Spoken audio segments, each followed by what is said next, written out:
नमस्कार बंधुरा केमन आছেন আপনারা সবাই आशा করছি সবাই খুব ভালো আছেন।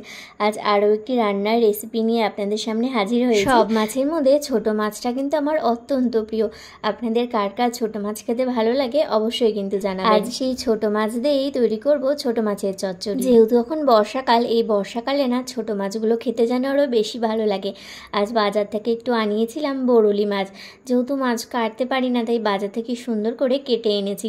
আর মাছগুলোকে এখন ভালোভাবে লবণ হলুদ দিয়ে মাখিয়ে রেখেছি। আর এদিকে চচ্চড়ি করার জন্য জাস্ট আলু, বেগুন আর একটু পেঁয়াজ, একটু টমেটো কেটে নিয়েছি। আর শীতকাল হলে একটু পেঁয়াজ কলি দিতাম, এখন না পেঁয়াজ কলি খুব একটা পাওয়া যায় না, আজকে পাইওনি তাই আর আনা হয়নি। সবার প্রথমে কড়াইয়ে তেল দিয়ে ছোট মাছগুলোকে একটু ভালোভাবে ভেজে নিচ্ছি।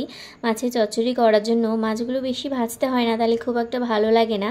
আমি একটু হালকা করে মাছগুলোকে ভেজে তুলে রাখছি। বেশ অনেকটাই মাছ ছিল, অল্প অল্প করে দুবারে মাছ ভেজে তুলে নিয়েছি। এবার ওই তেলের মধ্যে আমি সোমবার দিয়ে দিচ্ছি একটু কালো জিরে। ছোট মাছের চচ্চড়িতে না রাঁধুনিও সোমবার দিলে খুব ভালো লাগে। আমি আজ রাঁধুনি দিইনি, এমনি শুধু কালো জিরে দিয়েই করছি। আর এখানে দিয়ে দিচ্ছি ঝালের জন্য 4-5টা কাঁচা লঙ্কা আর একটা গোটা কুচনো পেঁয়াজটা একটু হালকাভাবে ভেজে নেব, লাল লাল করব না, একটু হালকা তেলের মধ্যে নাড়াচাড়া করে নেব।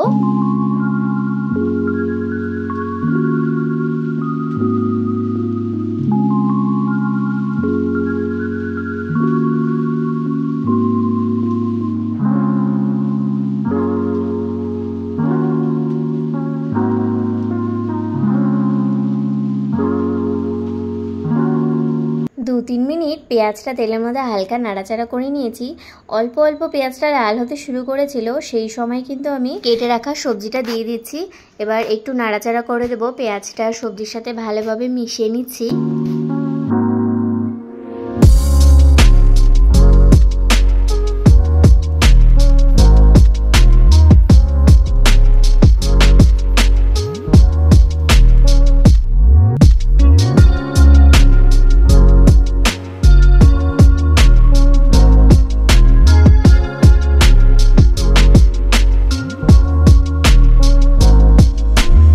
সবজিটা পেঁয়াজের সাথে ভালোভাবে নাড়াচাড়া করে এখন দিয়ে দিচ্ছি স্বাদ মতো নুন ও পরিমাণ মতো হলুদ গুঁড়ো। হলুদ লবণ দিয়ে ভালোভাবে নাড়াচাড়া করে সবজিটা আমি এবার 5 মিনিটের মতো ঢেকে দেব। ঢেকে গ্যাসের আঁচটা একটু কমিয়ে দেবো, কারণ এই সবজিতে আমি কোনো জল ব্যবহার করব না। এই সবজি থেকে যে জলটা বের হবে সেই জলে কিন্তু সবজিটা সিদ্ধ হয়ে যাবে। 5-6 মিনিটের মতো আঁচটা কমিয়ে ঢেকে রেখেছিলাম। ঢাকনা তুলে দেখলাম সবজিটা কিন্তু খুব সুন্দরভাবে সিদ্ধ হয়ে গেছে আর এদিকে তেল ছাড়তেও শুরু করেছে।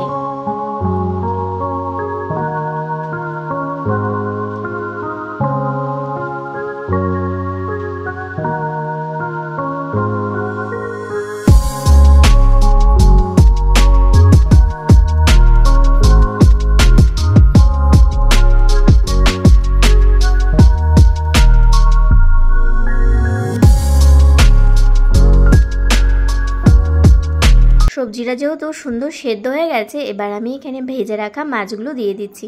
মাছগুলো দিয়ে বেশি নাড়াচাড়া করব না, তাহলে মাছগুলো একদম ভেঙে একাকার হয়ে যাবে। মাছটা দিয়ে একটু হালকা নাড়াচাড়া করে দেব। আস্তে আস্তে খুব হালকা হালকা করে মাছগুলোকে সবজির সাথে নাড়াচাড়া করে দিচ্ছি। ছোট মাছের চচ্চড়ি কিন্তু আমার হয়ে গেছে, আর কিন্তু কিছু দেওয়ার নেই। শুধু নামানোর আগে কিছুটা ধনেপাতা ছড়িয়ে দেবো। ধনেপাতা দেওয়াতে কিন্তু ছোট মাছের চচ্চড়ির গন্ধটা কিন্তু খুব সুন্দর আসে। আর 3-4টে কাঁচা লঙ্কাও দিয়ে দিয়েছি। রেডি হয়ে গেছে গরম গরম বরলি মাছের চচ্চড়ি।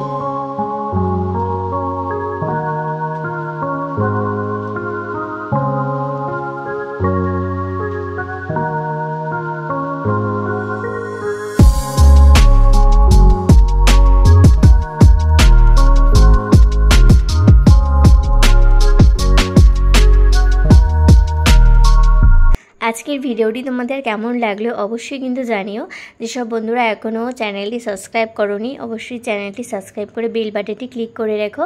আজকের ভিডিওটি তাহলে এখানেই শেষ করছি। সবাই খুব ভালো থেকো। Thank you for watching. Bye bye বন্ধুরা।